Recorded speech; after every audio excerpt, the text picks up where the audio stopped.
Hello ladies and gentlemen, Gabester here. This is the tank guide for Mythic Butcher, and this fight is actually almost identical to the heroic version of this for tanking, with the exception of a little bit of positional requirement, and of course the increased damage that you will take with your partner.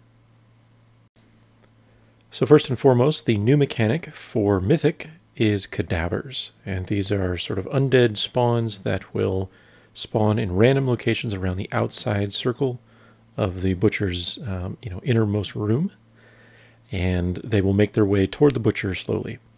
If they touch a player in melee range or the butcher himself, they will explode in an 8-yard radius, deal about 150,000 damage, as well as leave a pool on the ground. You can see the purple pools there on the right side, and these pools do heavy damage over time every second, and also increase the damage taken by Cleave.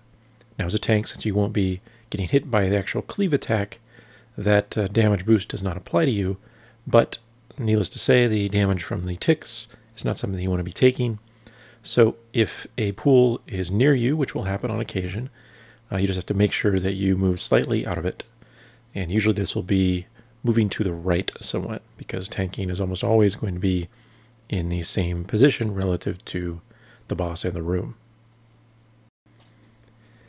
I should also briefly talk about the overall water strategy, which you see here in the video, and it's basically the common method for killing this boss on Mythic.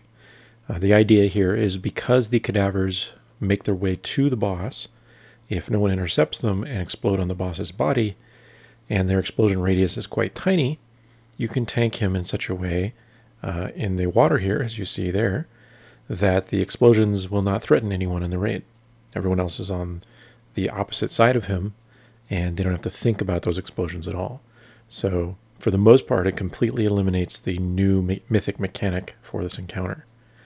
Again, as a tank, you shouldn't have to really worry about this other than if a cadaver, particularly early on, gets in a position that threatens you. And if this happens, you just sidestep it, readjust your position with your tank partner, and you should be fine. But for the most part, this is why you will be tanking the boss in the water, and this general area will be utilized to avoid this mechanic. So let's talk about the pull itself and the initial position that your raid will start at. This may be different from what you see in the video here. I'll just talk about what we're doing as well as some alternatives briefly. So you can see here that we have 3 tank positions marked on the ground there in a basic triangle, with the tank position in purple with their back to that sort of pillar or stone statue there.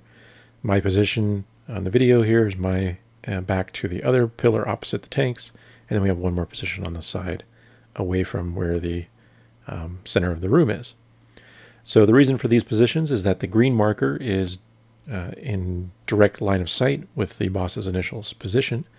So as a tank, if you're pulling, you want to pull to some place that is straight shot for the butcher, because you don't want to have to curve him around, because it's going to be awkward to actually move him.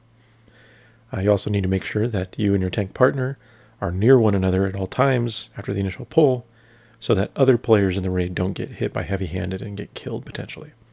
So we pull to the green initially, and then the tanks swing around to their left and form their actual position on the purple marker there. Now it's worth noting that there are a lot of initial positions that your raid might want to use. Many positions will be further into the water than where we're placing ourselves. We found this one worked best to maximize initial DPS because it is a DPS race after all, but it also has the potential risk that cadavers will threaten you if they spawn right on top of this position.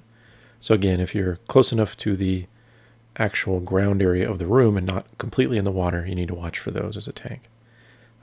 But otherwise, just, like I said, pull him to central position, straight shot, and then adjust your own position with your tank partner if necessary. The other option is possibly pulling the boss to the final position, way back in the cubby, just above the water. And if you do this and you pull him right away, you will have to adjust his facing appropriately so that your raid can get in position without getting hit by heavy-handed again.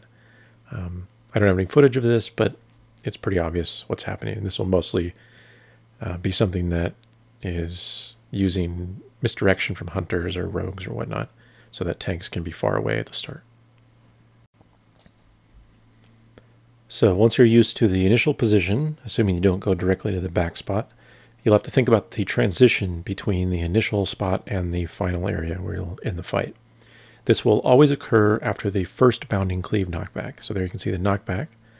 And it's important as a tank that you have your back in such a way that you won't get stuck behind something around the environment and unable to get back into melee range in time. Once the Bounding Cleave actually knocks you away and you get back into melee range, then you have to prepare yourself to move to the second position as quickly as possible. If you have some form of teleport, you can use that. Otherwise, just a high movement speed ability so that you can start heading over there right away. The idea is to get the boss into the second position as quickly as possible so that you aren't threatening heavy-handed hits on anyone else in the raid. And if he's in position fast enough, you'll be able to set up the entire raid in their secondary spots before the cleaves actually begin hitting anyone. That's the basic idea. Now the final positions here, again, can be adjusted depending on your raid's needs, but we found the red marker in the back corner there is the tank position, and this works really well because it allows the butcher's body to essentially be up against that corner that sort of juts out there. And this forces the cadavers that are coming in to hug that wall, since they can't cut across it, since it blocks them. And this kind of just forces them to go right into the right side of the butcher immediately, and doesn't really threaten you as a tank or any of the other melee groups that are on the other side of him. So this is the basic idea here.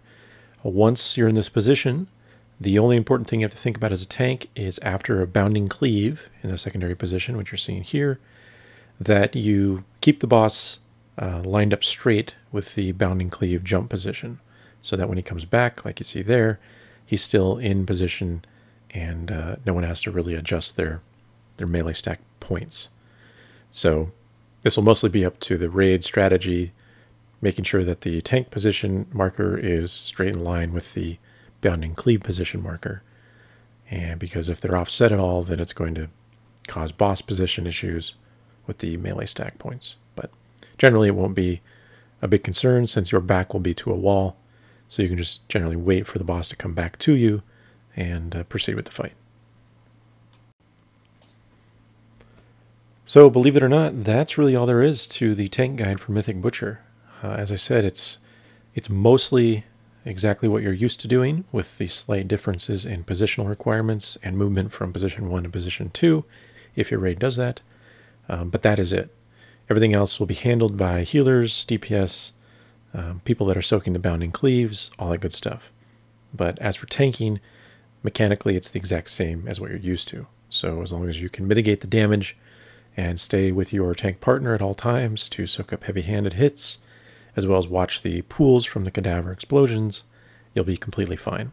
And there's really nothing to change. Just maximize your mitigation and damage output to help the raid. So that is the Mythic Butcher Tank Guide. As always, good luck, thanks for watching, and I'll see you next time.